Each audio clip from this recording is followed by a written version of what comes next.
Okay. And to follow that, we have some very exciting budget presentations. Take one and pass it. Okay, and the first one, I believe, is budget presentation academics. Bernie? Correct. Take one pass down, please.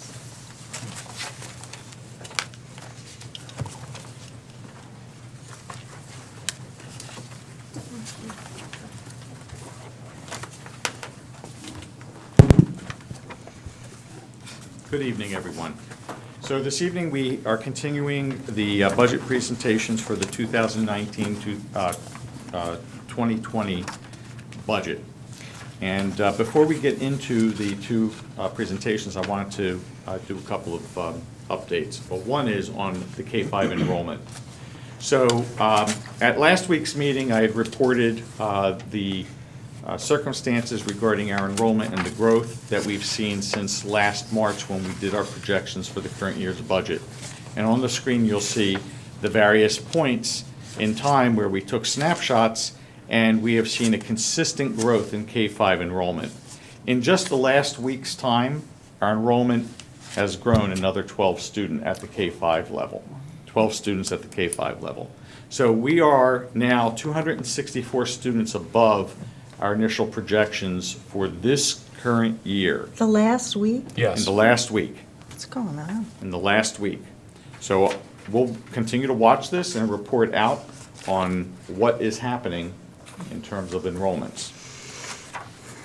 In terms of the budget, and I thought it was important to do a quick review in terms of what our development process is, so that there is an understanding in the community regarding what we do. So we just don't take budget information from our budget managers and roll budgets over from year to year. We have a multifaceted approach. On the school budgets, individual schools, for each of the 11 schools, we base our budgets based on a per pupil allotment. There's an allotment that is determined based on what our historical costs are.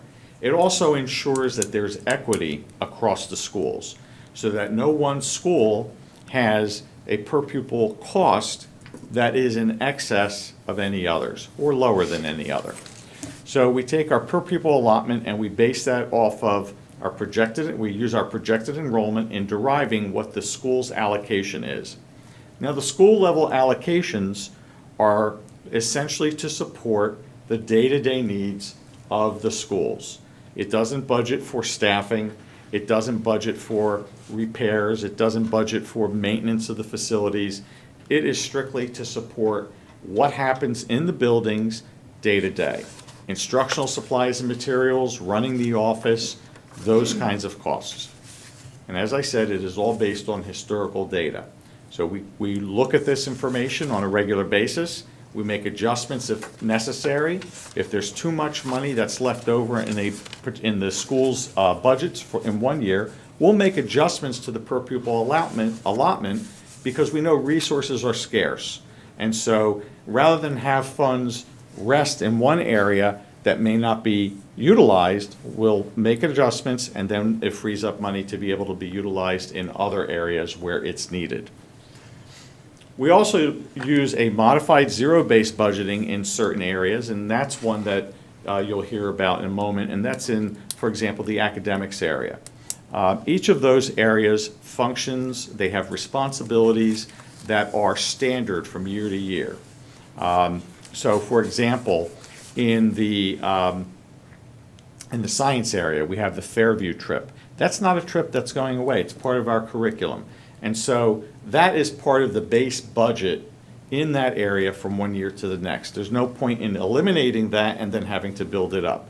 It is looked at in terms of how many students are participating, what the projected costs are, so that it is based on real information. We also utilize zero-based budgeting, so it's a combination of processes that we go through. With zero-based budgeting, we use that process starting from the ground up, from nothing to what the levels need to be for salaries and staffing.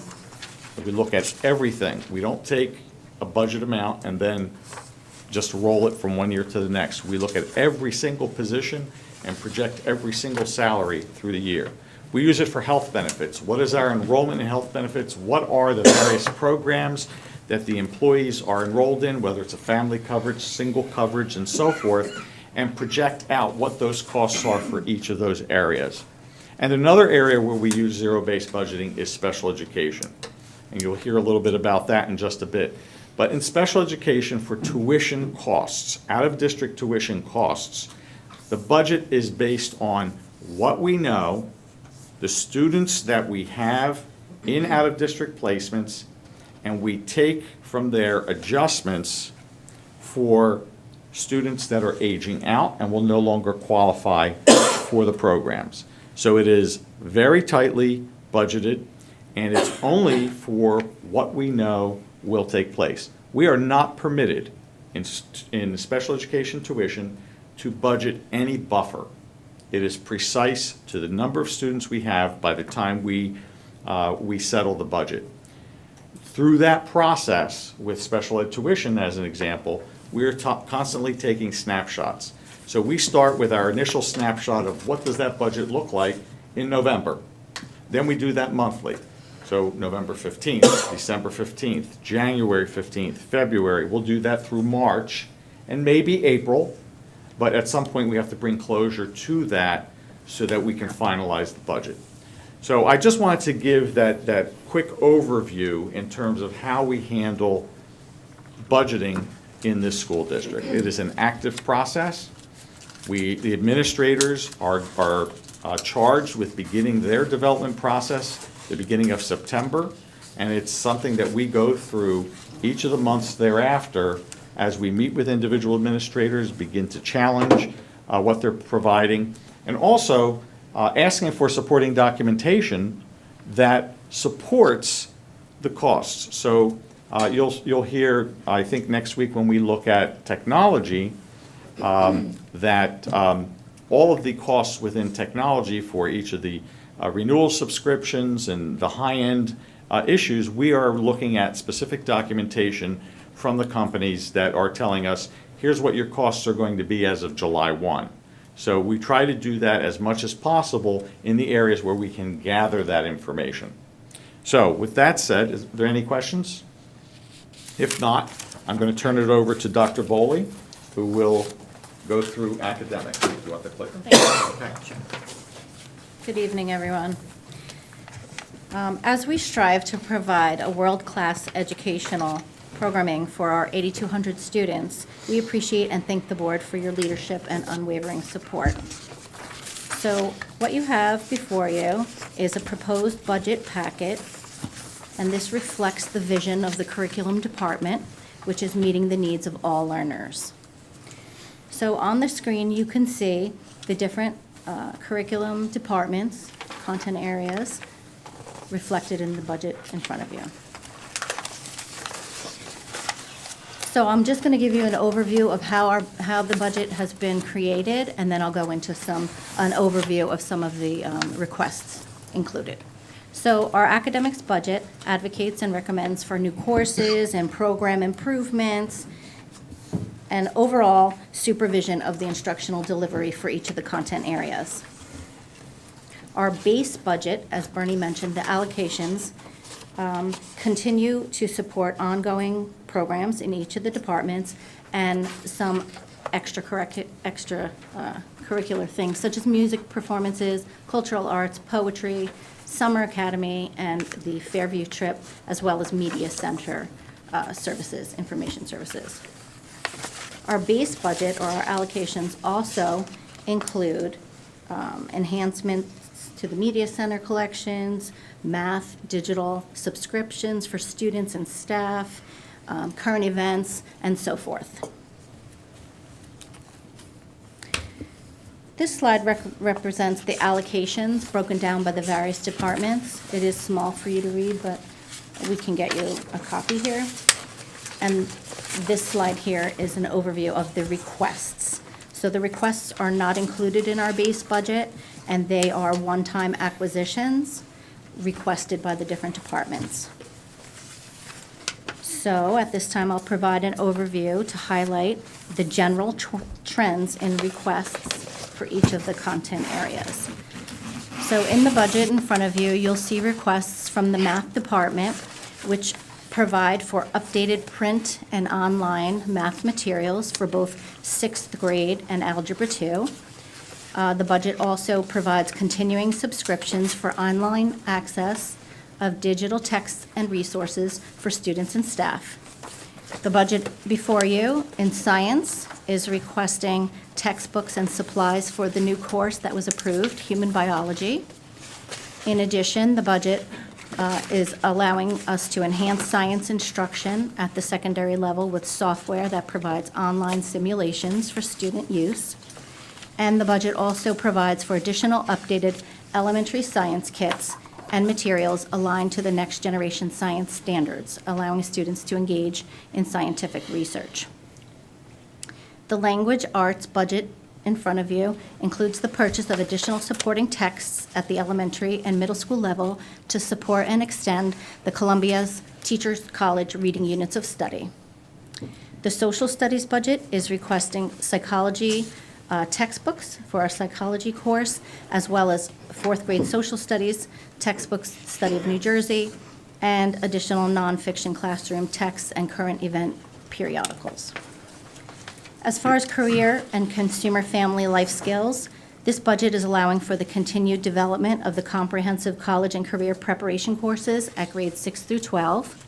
And included in the budget in front of you are digital cameras for our Intro to Photography and Photography workshop courses, as well as repair and maintenance of sewing machines, power saws, laser engravers, and other equipment and appliances.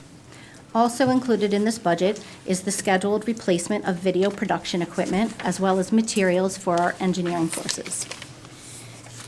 The visual and performing arts budget requests in front of you allow for smart music software used by multiple grade levels, and in addition, there are funds for additional instruments and repairs of existing instruments that we currently have, and a replacement of 2 ceramic kilns is also included in the budget request. World Language is requesting additional staff and materials in order to expand the World Language program to include Mandarin in grades 6 through 12. In addition, this budget will allow us to continue world language instruction in the elementary schools with certificated Spanish teachers. And finally, the technology, literacy, and media centers. This budget allows for the purchase of the required licenses to multimedia databases and other electronic resources for all 11 of our media centers. And it also provides for the purchase of additional materials, which will allow students greater access to content area publications aligned with the standards. So that's a high-level overview of what's contained in the budget for the academic department. Do you have any questions? Well, excuse me, before we get into questions, I do want to clarify a few things, just so that there's an understanding. The budget requests of $1,379,000 are strictly requests at this time. They have not been moved into an approved status, and the entirety of that amount cannot possibly move into an approved status. The $1,379,000 includes non-staffing portions of about $900,000 to $950,000. The remaining amount of about $400,000 relates to staffing, salaries and benefits. Of the roughly $950,000, approximately $400,000 of that will move into an approved status. That maintains a steady amount of funds that go toward improvements to the academic areas. We encourage the supervisors and all of our administrators to advocate for each of their areas, but we also recognize that there are limited resources and many demands through many areas. And so all of those requests cannot possibly move into an approved status. They will be vetted, and then ultimately there'll be recommendations that come from the superintendent regarding which of those pieces should move in. So I just wanted to make that clarification. Thank you. Thank you, Bernie. Are there any questions? Chad? We heard over and over again, acquiring textbooks for new classes. And my daughter's in the 8th grade at Churchill. It's like she's on the Appalachian Trail with her backpack. Are we going anywhere in the future to get away from textbooks as a community? Everything included in this budget has a digital textbook component as well. We did survey some students, and some students actually prefer the hardcover print book, but the opportunity would be available for students to leave the book at home or leave the book in school and use the digital version. Chad, to answer your question, though, that part of the objective in this budget is to deploy a learning management system. And if we're able to do that in this budget, which is a priority of the board as defined toward me, then we will eventually move to an electronic textbook format, and that would be across the platform. We would have still some paper text for students who like that tactile application, but the majority of our students will be using online digital technology in all of their classes. Are there any other questions? For things that need replacing, you mentioned a couple of kilns. I'll just use that as an example. What evaluation is done that the current kilns are at a point that they either need to be replaced, or is this an additional to based on need? So it's my understanding the current kilns were brought in 1970, and they're not necessarily serviceable any longer. So these would replace those. They were terrific in 1980, by the way. I took that. And you broke it. Yeah, I do remember that. Thank you. If I may, I'd like to add, I'm sorry. Oh, I was just going to say, and this might not be popular, I would strike Spanish out of the elementary schools. We have 5 languages now, starting in 6th grade, if anybody knows that. We have Mandarin added now in 6th. And we should be bringing all 5 into the elementary schools like we do the cycles in the middle school. We do 7 weeks of each cycle. By making it just Spanish, we are steering. There's no doubt about it. Okay, I see it at home. We are steering kids to one language. There are 5 now that we offer, and we need to be supporting all 5 from the very earliest moment. Instead of bringing new Spanish teachers into 4th and 5th grade, I'd be starting to work on a plan that gets all 5 languages into the elementary school, so kids in 4th and 5th, so when you're leaving 5th grade, you can make a meaningful choice based on your experience with all these languages. Right now, Spanish is the default, and that shouldn't be the case. When we brought language back in to the elementary schools, I raised this issue then. I knew this was going to happen, so I would really like to see us get to where I think we should be. We agree with you. This budget is just maintaining what we currently have. It's not adding any more teachers, but philosophically, we do agree with you, and we are looking at how we are exposing students to world languages in elementary school. To me, it's just a money issue. I mean, it would be Correct, it just, is a money issue. so I think we have to just think about that. Definitely. I agree with you, Todd. We used to offer, 3 choices of 3 languages, starting in 3rd grade? 2, French and Spanish. Just 2, French and Spanish? Okay, so at least it wasn't just 1. I think that if there's a real interest in the board in exploring this, we should ask Dr. Valesky and Dr. Boley to come up with some kind of a plan to present to us that would get more languages back in the elementary school, perhaps a grade or 2 earlier. Is this something that everyone wants to think about, or are you ready to give consensus tonight for them to develop a plan? We're not We've committing ta- to anything. We've talked about this over time. Right, but now we need to I mean, get a formal, I know I would be interested Yeah, in seeing for what it sure. would look like. for sure. I think, Is there other interest in seeing what something like that would look like? Sure. Yes, okay, great.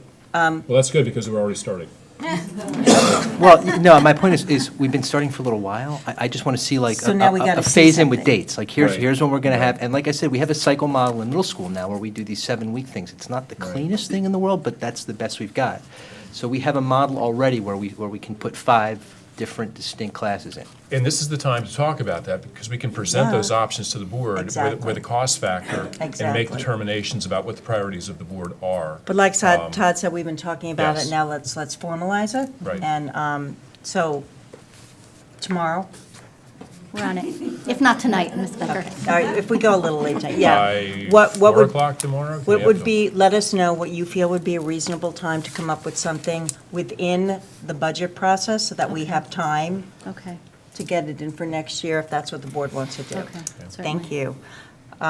Were there any other questions? Because I had something I wanted to ask Joyce. Got a quick Todd? Oh, Mark, go ahead. I know we're not going to do it tonight, but when we're starting to look at either adding or whatever for math specialists, reading specialists and stuff, if we could get some more data on Okay. how it's balanced out across the district. Certainly. Like, I wouldn't want to see one school with, I mean, I don't know, like, we saw the classroom sizes per teacher.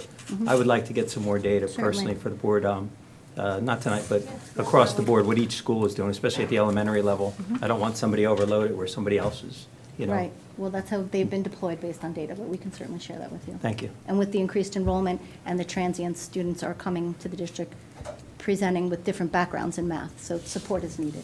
Thank you. Anyone else? Thank you for that presentation. I just had two questions about two of the larger line items.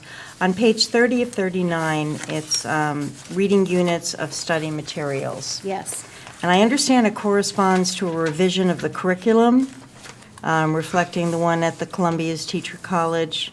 But the cost seems to be for teaching and learning materials, i.e. book club materials and other resources. Is it possible to implement this curriculum using the books we already have? Or Well- do we need to spend this amount of money on specific books? Is the So, curriculum that dependent on this? This is the request, so if it needs to be phased in over a period of years, that would be acceptable. So the classrooms are not housed equally, K to 7, in their classroom libraries, and the supplemental material, the mentor texts, the book club books that are available for students to support the reading curriculum. So this would house everyone equally. Well, could we do a floating Yes. library? Perhaps, within a building, I'm not saying Yes. send it from building to building, but within the There same could building. be other ways to look at. So it won't compromise the integrity of the curriculum if we don't purchase all of these materials this year? Correct. Okay, thank you. And one other along those lines, on page 32 of 39, I'm going to mispronounce this, maybe. Anatomage table? Yes, It sounds it's very cool. very scientific. Yes, but there's a big price tag with it, we understand that. I know, but I just was curious. What does it do? I'm sorry? What does it do? What It's a anatomy visualization table, so instead of having a live cadaver, you would have. Virtual It's- dissection? It's very cool, but it's very expensive. The reason why I wanted to bring it, I know it was a priority 3, but just as an example of the creative ways that our staff, our administrators, but that our teachers are bringing to us with great ideas how to liven up the curriculum and how to re-engage the kids. Can we afford something like this? Probably not. But just the fact that there are people thinking about it is exciting. So that's why I wanted to mention it. And at some future time, the price may come down. Or we could just ask for a volunteer to lie down on a table and be examined. Maybe get on the wall of honor, you have to do that. Okay. Any other questions? Thank you so much. Thank you.